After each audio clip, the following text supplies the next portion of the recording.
to the Paranormal Pendle podcast, coming to you from the heart of Pendle Witch Country in the northwest of England. My name is Craig Bryant, author, investigator and collector of stories. Join me as we take a journey into the paranormal, UFO sightings, cryptozoology and big cats. This is the Paranormal Pendle podcast.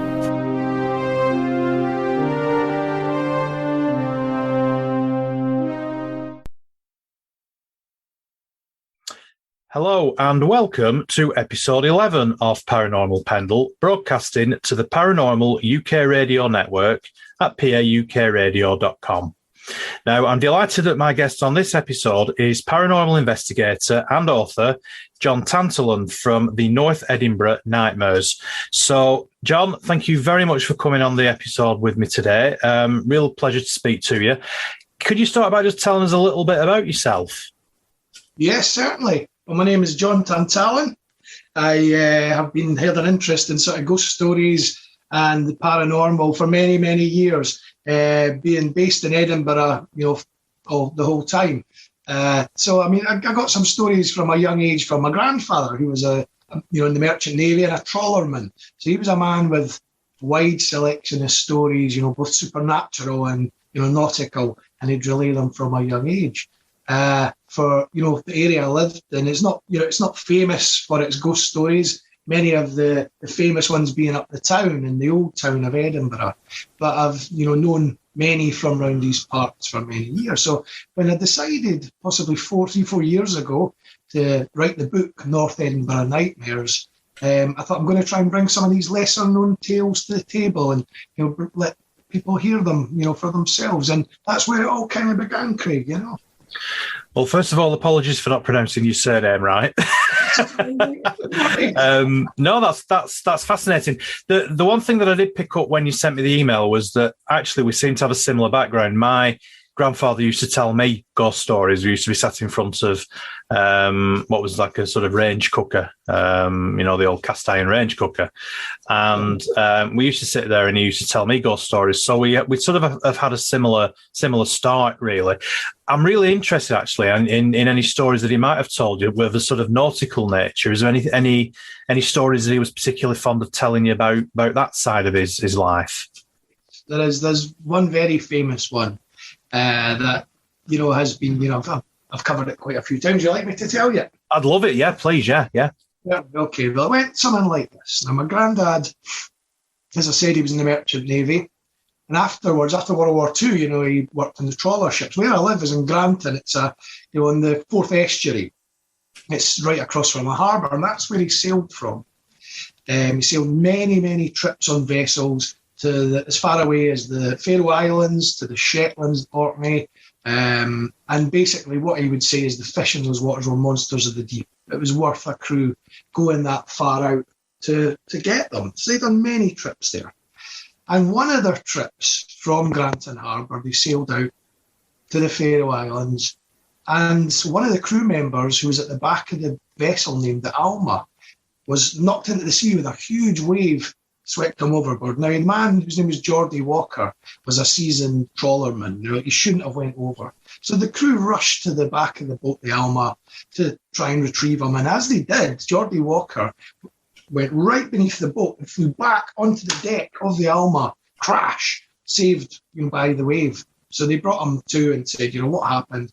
Why on earth did you go overboard? You're a seasoned trawlerman. And the man was very confused. He says, it wasn't the wave. He says, I can deal with him. That was the new guy on the boat that either went to push me or grab me. He went to, come on boat. I said, I've never seen him. He's the new guy on the boat. Why is there 13?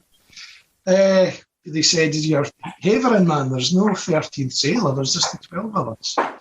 And he says, I can remember him as clear as day. Right down to his hand when he tried to grab me, he had a tattoo on his hand. It was a thistle. And above the thistle was the word Slangivar. Good luck. He says, I remember it clear as day. Where is he? And they were all puzzled. He said, there's no new man with this tattoo. So the rest of them got back to business. My granddad, he was slightly bewildered by this, went back to his post. So the boat, the Alma, docked back at Granton the next day. Good catch. They unloaded the fish off the boat, got them onto the middle pier, and went to the local pub, the Granton Tap. So when they were inside the confines of the Granton Tap, my granddad took Geordie Walker aside to the lounge and spoke to him. He told him a story. He said that last year they were on a trip to the Shetlands, the Orkneys or something. And they were, same scenario, a big good catch. They were loading on the middle pier, taking the fish off. They'd finished and they were climbing up the steep metal railing off the side of the boat. And there was a man on board the Alma by the name of Mr. Ross. Mr. Ross unfortunately lost his footing on the metal rail and went crashing onto the deck of the Alma, head first. So my granddad rushed over to try and save him, holding the man's shattered head as he lay on the deck, passing in and out of consciousness. Soon enough, help arrived and ran over to try and, help Mr. Ross, but sadly it was too late. They were holding his hand, feeling for a pulse, and it was the same hand with the word Slangy tattooed upon it. Wow. That's quite chilling, really, isn't it? I mean, I would imagine that he had some real stories to tell. I mean, just being a trawler man. Yeah, go on. Always remembered about the conclusion about the man with a tattoo being Mr. Ross. They were all characters from the area. They were tough men, weren't they? I mean, they did a tough job, and they were tough men. So they didn't suffer fools gladly. So when something strange like that happened, it probably affected them more than you would realise. You mentioned in your email that you sent me with your sort of brief bio about your book. So do you want to tell us a bit about your book, and then any stories in there that you think would be interesting to tell? Yes, certainly. Now, the book, as I said, I started it maybe 3 years ago, and it was released last October with the powers of lockdown, having more time to work on it, and eventually came out. So the book contained 13 fictional tales, all based on events from the area where I live. So there was elements of folklore in there with sort of fantastical scenarios. The Slangy story was one of them, that was in there. There was also other stories of the area, and one famous one that is literally round the corner from where I live, at the back of my house, is called a passageway called the Wardie Steps. Now, the Wardie Steps is a steep set of maybe 100 steps. It is a shortcut from the harbour, which leads up to the main road. And along the way, they have what's known as the Fishwives Puzzle. It is a set of iron bars to prevent people from stealing trails of fish. You could get them up the steps, but you got there, you could not get them through, hence the title of the Fishwives Puzzle. Now, over the years, there's been numerous spooky tales about these steps. Everything from muggers, to people waiting and, to catch, unaware sailors coming up and robbing them of their pay. But there's also a couple of supernatural ones up there. The first happened in the late 60s with a chap who was, worked for the Devlin Trawler Company, coming up from the pub late at night and claimed to have seen a man at the top of the steps, along with the sound of the Fishwives Puzzle ringing violently. And the man, when he got closer, he claimed did not have a face. He was discovered by a policeman at midnight, presumed him steaming drunk. And when he got him round, he said the same thing. It was the guy at the top caused me to collapse, no face. 3 other people leading up to 1975, 1981 have had similar escapades with this strange character on the Wardie Steps. So that was one of the good stories, and very close, that features in the book. There are many others. There's, some sort of ones of kind of an incident in a castle in the Blackhall area, a famous Edinburgh castle. There are many in the area, smaller castles, and this one was called Craig Crook Castle. It's famously haunted by a gentleman called Lord Francis Jeffrey. And I had the pleasure to attend Craig Crook Castle on a few occasions, and it was the one time, and I can safely say I've encountered something truly supernatural that I couldn't explain. So there are 13 stories, similar tales in the book, and it's available since last October. So where can people buy it then? Amazon is the best. I mean, it was published through Amazon, so you can probably buy it in other places, but in Edinburgh, you can get it in, kind of the touristy shops uptown. But Amazon's your base bake, so I think they print it on demand. Yeah. So can we talk about Edinburgh then as a city? Because obviously Edinburgh is steeped in history, a lot of it quite violent and bloody over the years, as we well know. I would imagine that there are any number of ghost stories or haunted places in the old city of Edinburgh. I wonder if you could possibly tell us some of those, because I don't actually know an awful lot about Edinburgh as a city, and I certainly don't know an awful lot about the paranormal side of the city. But I would imagine there is quite a lot to talk about. Yes, I mean it's certainly is a city steeped in history. I'm fortunate enough to work dead in the city centre of Edinburgh, next to some very, very old parts of town. So I'm blessed there every day. I'm just round the corner from, the site of a haunted prison, not far from the famous Mary King's Close, and numerous famous cemeteries. And when, I've done the videos and the stuff on my website, although I began around about the area where I live, I've ventured off and done stuff all around Edinburgh now. I've done stuff from the boroughs outside the seaside of Edinburgh, Portobello, the Queen's Ferry. Well, they are ghost stories too. But I've also covered a lot from the city centre in the Old Town. Just last month, we focused on an episode of our channel, and it was all about the cemeteries of Edinburgh. We were lucky enough to cover some of the great stories there. One of the famous ones being the Greyfriars Kirk. We got in tow with the wonderful City of the Dead tours, who do the tours around the Greyfriars Kirk, the Ghost Walks, and the famous Covenanters Prison. They are the only people with the keys to the much talked about Mackenzie poltergeist. So I spent a good few weeks in the grounds filming with the City of the Dead folk, and it was truly chilling. I went at night, I was in during the day, and heard all about the story of George Mackenzie, known as the Bloody Judge, who persecuted and, terminated the Covenanters, a religious movement, put them in the extent of a concentration camp in the grounds of the cemetery, left them to die. They say that in the late 90s, the tomb was disturbed by somebody entering it and fallen in the tomb. And since then, the activity has become phenomenal, resulting in people on the tours scratched, bitten, all kinds of horrible wounds in the vicinity of the Covenanters prison. In 2000, they had an exorcist visit the place. I never knew this one. I called Colin Grant, an old man. And he came in, he says, whatever is in here, whatever evil spirit, I will make it safe today. He was accompanied by the Edinburgh Evening News, the paper. And when Colin Grant left, he was in quite a state. He was sweating, he was out of breath, and saying, there is not one poltergeist in this place. There is a sea of torment. The place is full of, tragic souls. And a week later, this chap was doing a reading in his shop, and he died there and then after it was almost if he knew it was coming. He said to the lady he was doing the reading for, I've no more good news for you today, only bad. Soon after, died. So that was an incredible story, Yeah.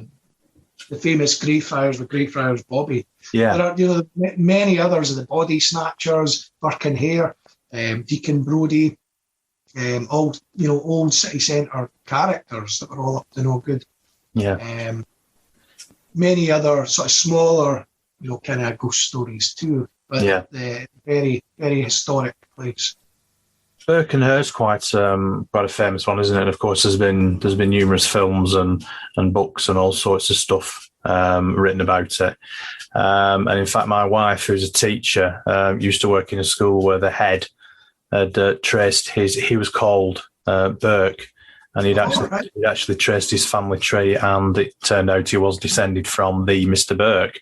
I mean, is there any sort of paranormal stories surrounding those two? Because obviously, they're quite famous characters, aren't they? There are connections. Now, one of the places we visited, I was doing the episode, was a place called the Niddry Street Vaults. Now, Niddry Street Vaults was a series of catacombs discovered sometime in the late 80s, 90s, I believe.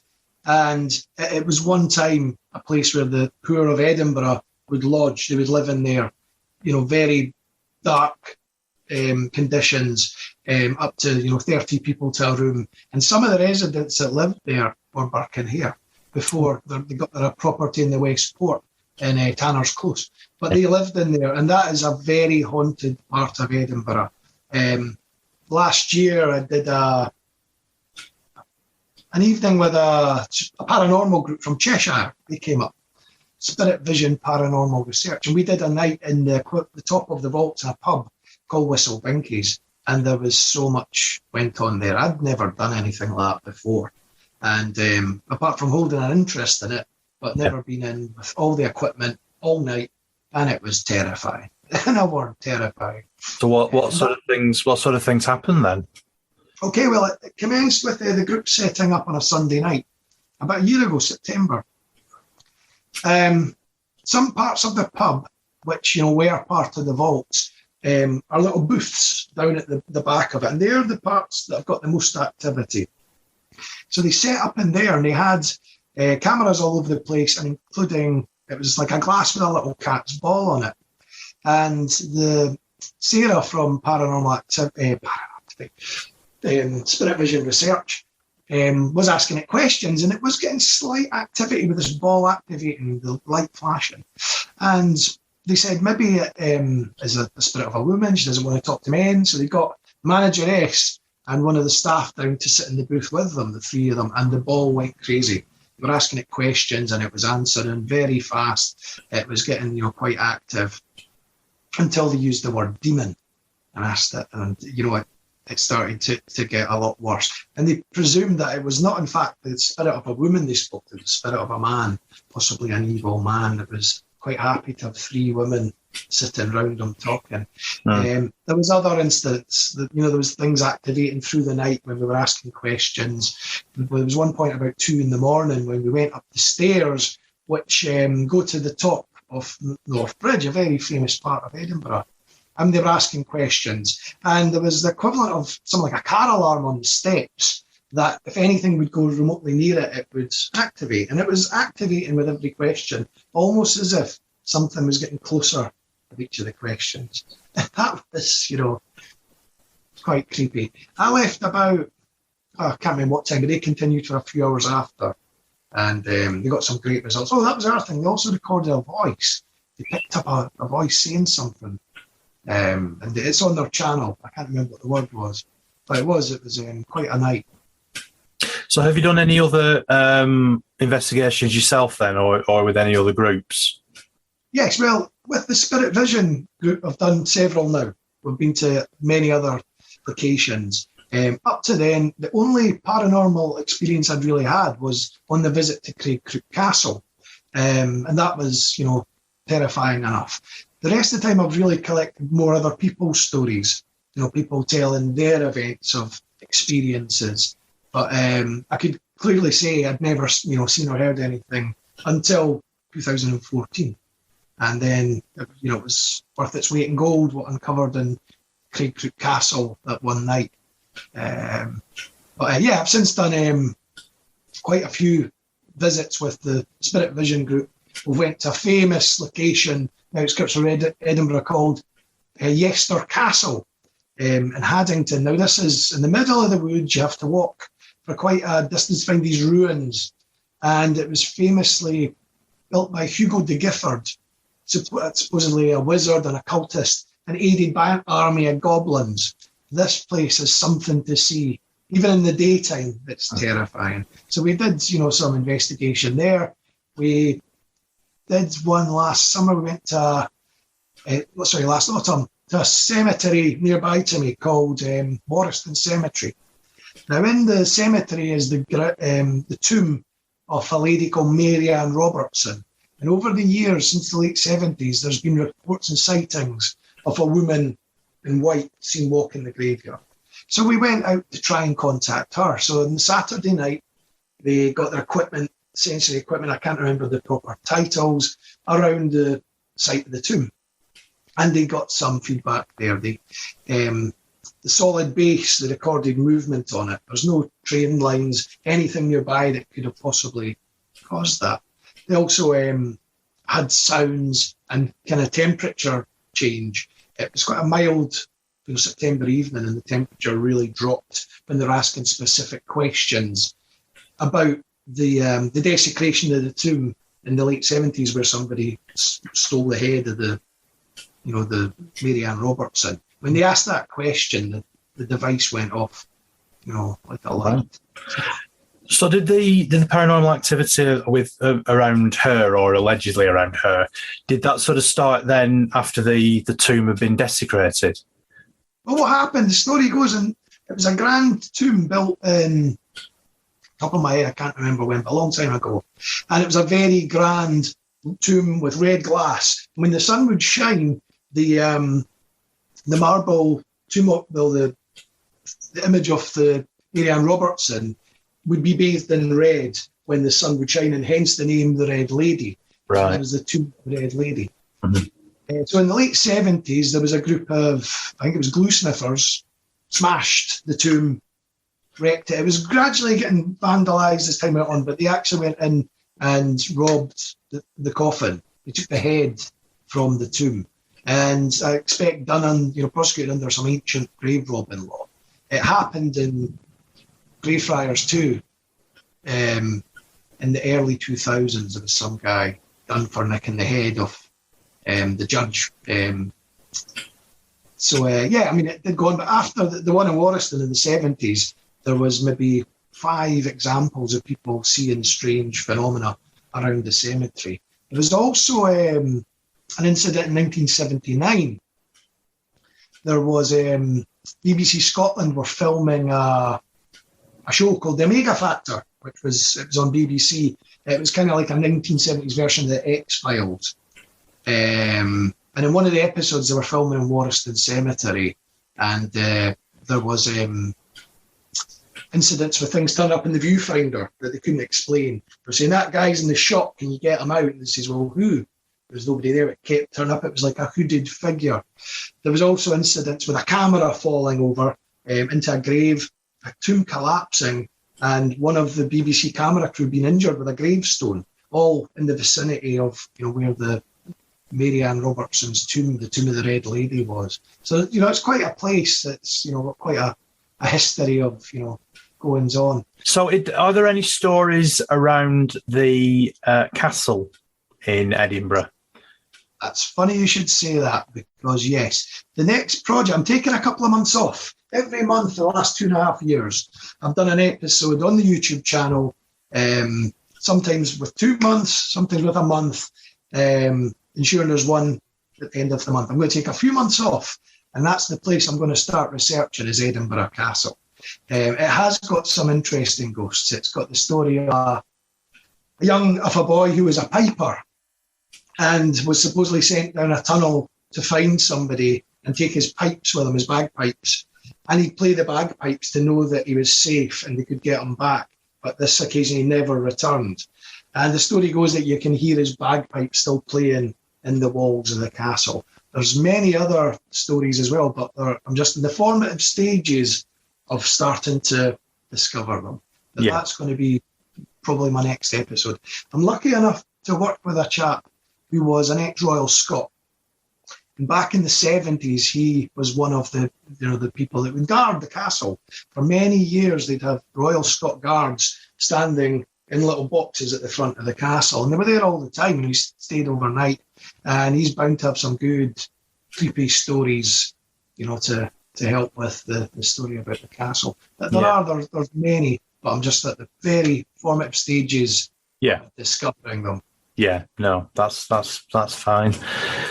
You mentioned your YouTube channel. So how long have you been doing that for? What sort of stuff have you got on there? What have you got coming up apart from obviously the Edinburgh Castle research? What we've been doing, I think that the first thing we did was about 2.5 years ago. And my friend J.E. Ross, he was helping me presenting, the early episodes. And we did an interview with a chap, a friend, an ex-work colleague, who was in the film The Wicker Man. You ever seen The Wicker Man? Yeah, I have. Yeah, very scary. Yeah, Kenny was a guy who used to work with us. He's retired now, and he was one of the boys dancing around the maple in that famous scene with. Yeah, I can't remember if it was Brett or who it was. So he was telling us his, memories of working on this iconic film and how he got there, meeting Christopher Lee, meeting Edward Woodward, and Salento. So that was the first thing we did, and he was a reclusive character. To get a hold of him since his retirement, and we thought this is quite good fun. We put this up. So he says, let's do the stuff about the ghost stories too. So we covered sort of some local ones. There was the story of the cursed bone, which is a very famous story. In 1920, was it 1912? Can't remember. There was a man lived not far near Comley Bank in an area called Lermont Gardens called Lord Alexander Seton.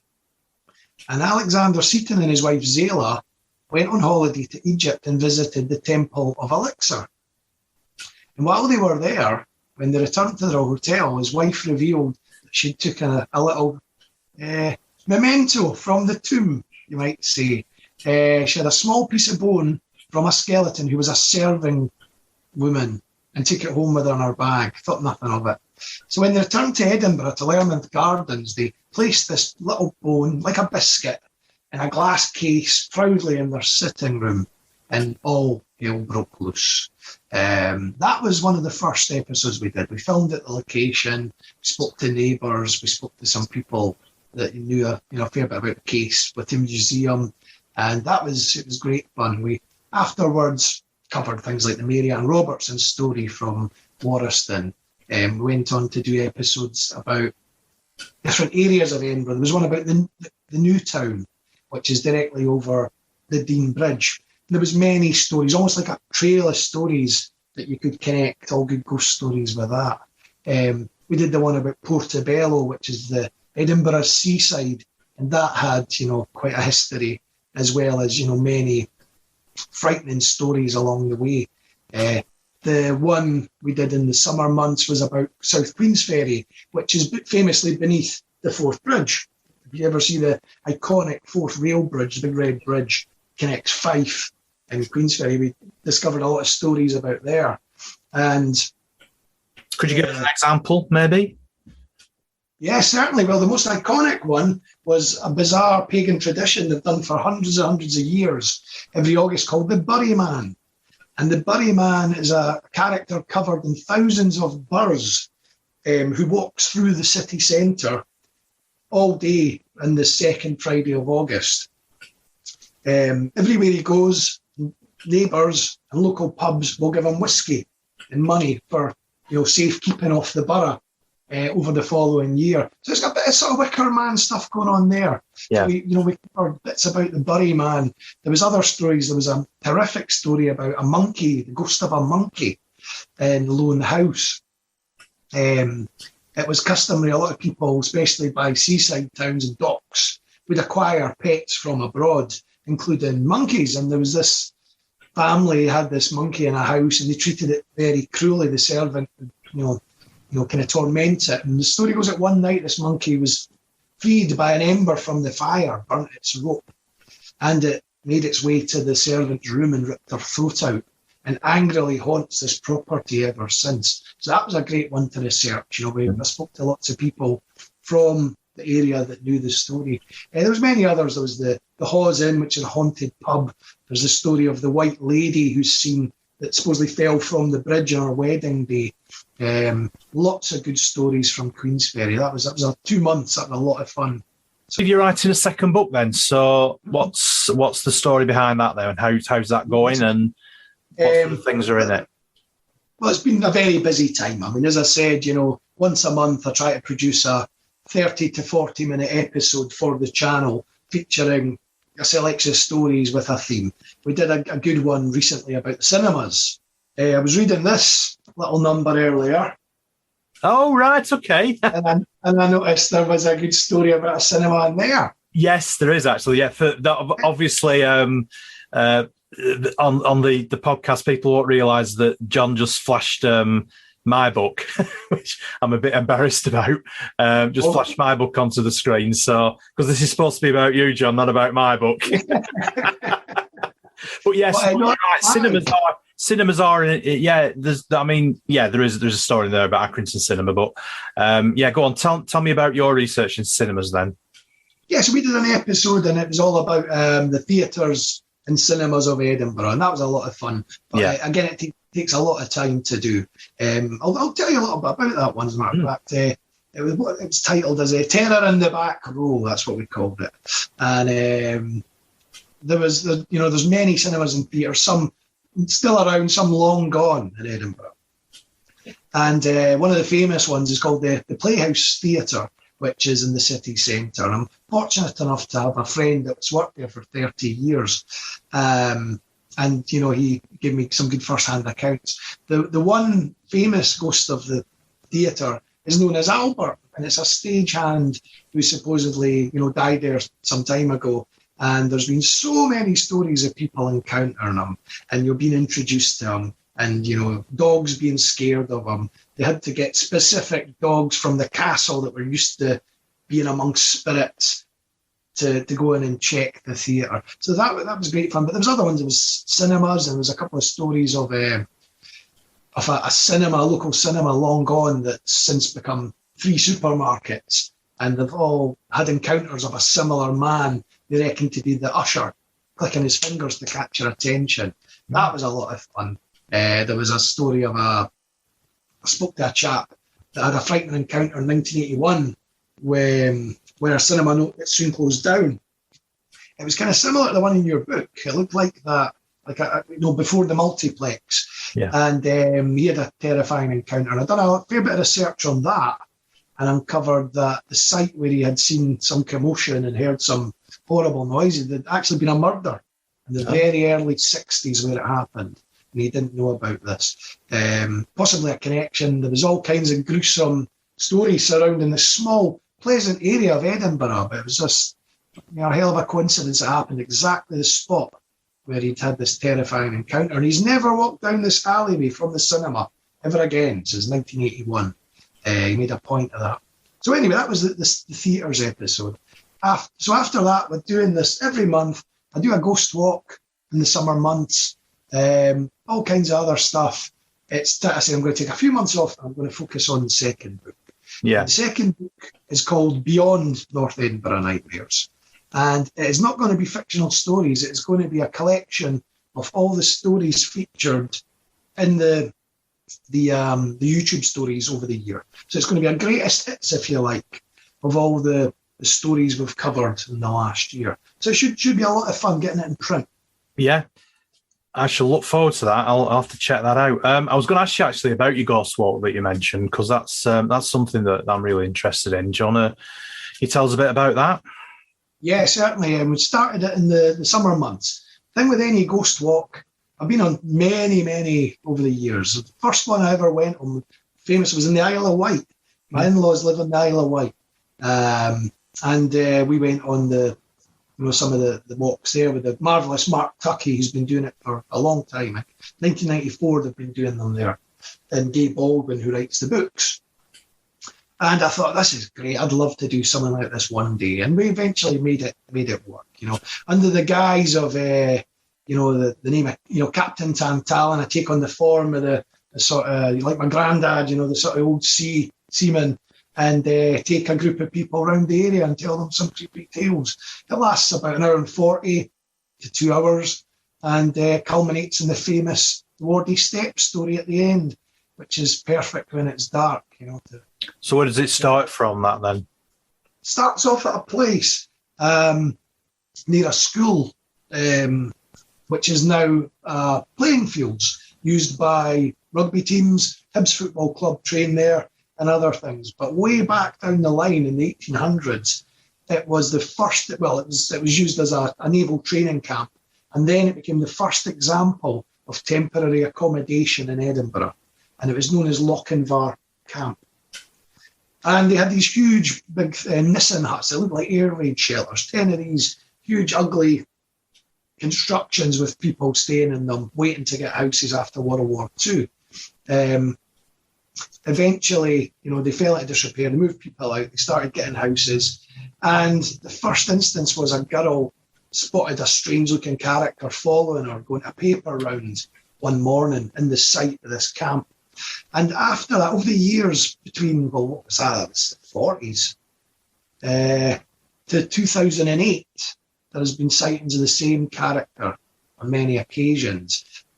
Traditional attire, sort of like old-fashioned clothes and a flat cap, like something like Peaky Blinders or something. And lots of people have seen this similar character. Nobody knows what he's wanting, what he's all about, but there's certainly been 5 to 6 examples of people seeing him. That's the first one. We go down to Boswell Road, which has got lots of grand properties on the road, so there's some good stories. Yes, so there were a couple of stories of dogs, famous dogs from the area that haunt parts of it. One, a lady that came on the walk a few months ago, she worked in a hospice, which is in the vicinity. And she had an incredible story about a wee dog that haunts one of the wards, and the amount of people that have seen this terrier on their bed and says, "Can you get this off?" And it turns out, with a bit of digging, a bit of research, the 1962 Disney film Greyfriars Bobby, the dog that was the actor dog in the film lived there. Right. And they reckon it is the spirit of the wee dog that played Greyfriars Bobby. Wow. That haunts them. Yeah. So it was a cracking story. Really. Yeah. That's quite a circular story, then, isn't it? Really, considering the dog was playing a famous dog that, there are. Am I right in saying that there are reports of actual Greyfriars Bobby, the ghost of the dog, being seen still around the grave where he used to sit around and wait for his master to come back? I don't know a huge amount of that story. Greyfriars, I know more about the Covenanters and the George Mackenzie stories. Right. But there is talk of the dog as well. But this was the actor. When they demolished the hospice and rebuilt it, right. Under that room, they found a coffin with dog bones. Wow. And I believe they put it back. They replaced it when they rebuilt the hospice. But that's what I reckon it was. So that would explain that then, wouldn't it? So how do people get in contact with you then when they're in Edinburgh and they want to go on one of your tours? Yeah, it operates from spring to autumn. I mean, it's too dark to, it's no good at this time of year for doing ghost walks. It's just too dark. A lot of the things you see on the walk are visual. It involves the Forth estuary, it involves Fife, the islands in the Forth, it involves the properties we tell the stories of. So it's just, you've got to get that nice mix where it's kind of getting dark and it culminates in darkness for the last story. So I think April to September, end of August, is the time that I'll be doing them next year. And it's just drop me an email on the website on North Edinburgh Nightmares, or get in touch on Twitter or Instagram, and we'll work something out. I just book them to order, really. Yeah. What's the name of your YouTube channel then? It's just North Edinburgh Nightmares, and it's got several videos on there to take a look at. Some fictional stories, some kind of historic accounts, a bit of everything, and the interview with Kenny from The Wicker Man. So something for everybody. Do you do any investigations into a sort of wider area then? I mean, obviously you concentrate, very much on your local area and the local city. Do you do any investigations further afield? Regards to investigations, I mean, the only sort of things with proper paranormal equipment and stuff I do with Spirit Vision from Cheshire. That's the only sort of other things I've done. But with regards to finding the ghost stories from other places, yes. I will actively travel to the places and, try and, find, the stories that are documented. What's your favourite? What's your favourite one then? Sorry. My partner lives in Hampshire. So I spend half the month down in Hampshire and half the month up here when I work. So when I'm down there, I'm running around all the parts down there. Guildford, Farnham, Isle of Wight, Alton, all these places have got incredible stories. I went to Alton's an interesting one. It's got a few really good ghost stories, and it's one of these places where you hear where there's a tragedy or there's a really bad story, and it's almost like the place never really recovers. Now, Alton was the home of Sweet Fanny Adams, the famous story of the little girl Fanny Adams, who was butchered on the plains by a madman. Just this horrible, horrible story. And it so coincided that at the time when they were changing the rations of the British Army, that they got this horrible new food in a tin, and they said that resembles the remains of Sweet Fanny Adams, or not even that. And that's where the term Sweet FA came from. Right. For this child. Yeah. So her ghost supposedly haunts the area. And I went there and spent the day around several other stories of a dog holed up in a wall and other things. And it just had a feeling of dread. Yeah. The whole day. But it was quite interesting. I've done many other ones, around Guildford. It's got many good stories. Again, Farnham, other parts have all got good tales of their own. And of course, Farnham was the home of the famous Peter Underwood, the famous ghost hunter, and wrote many books around the British Isles. Yeah. So you've got walking in the footsteps of a legend. Fantastic, great stuff. So just remind me again then of your website. It's just a Google search for North Edinburgh Nightmares. Is the title. It's I think www.northedinburghnightmares.wordpress.com is for the site. That is the one. It's a WordPress site. So we can get in contact with you through that if we need to, or on Twitter and Facebook, the usual places. All there, and get in touch with me, from that. But yeah, it's just a Google search for North Edinburgh Nightmares, and it'll come up with good stuff. Well, it's been really good to talk to you, John. Thank you. It's been an absolute pleasure. There's some really good stories there, really interesting stories. And the next time I'm up in Edinburgh, I will definitely, I'll definitely try and seek you out. I'm partial to a nice single malt, so I do like to get up to Scotland every now and then. And I hate to say the G word, but I've been to Glasgow probably more than I've been to Edinburgh. But I'm quite keen on there's a whiskey pub near the train station in Glasgow called the Pot Still, and that's I actually spent my 50th birthday in there and got very, very drunk and had a fantastic time. People up there are just so friendly and so welcoming. So it's been great. Thanks very much, John. It's been an absolute pleasure to talk to you. And I'm away on Wednesday down in England, and I'm going to be reading this when I'm away. I'm looking forward to it, believe me. Well, I hope you enjoy it, and I'm going to seek out your book, and I'm going to give you a book. And good luck with the new one as well. Brilliant. Yeah, you'll have to let me know when that's available, and when that's done, we'll have another chat, and you can tell us all about your new book. Excellent, brilliant, many thanks. Yeah, no worries. Thank you. Thank you to John for some really interesting stories. Remember to check out his YouTube channel, which is North Edinburgh Nightmares. It's a really well done, really professional channel, and there's some great stories on there. Remember to check out my website, which is www.craigbryant.co.uk. Thank you for listening. Paranormal Pendle podcast will return, and remember to keep watching the shadows.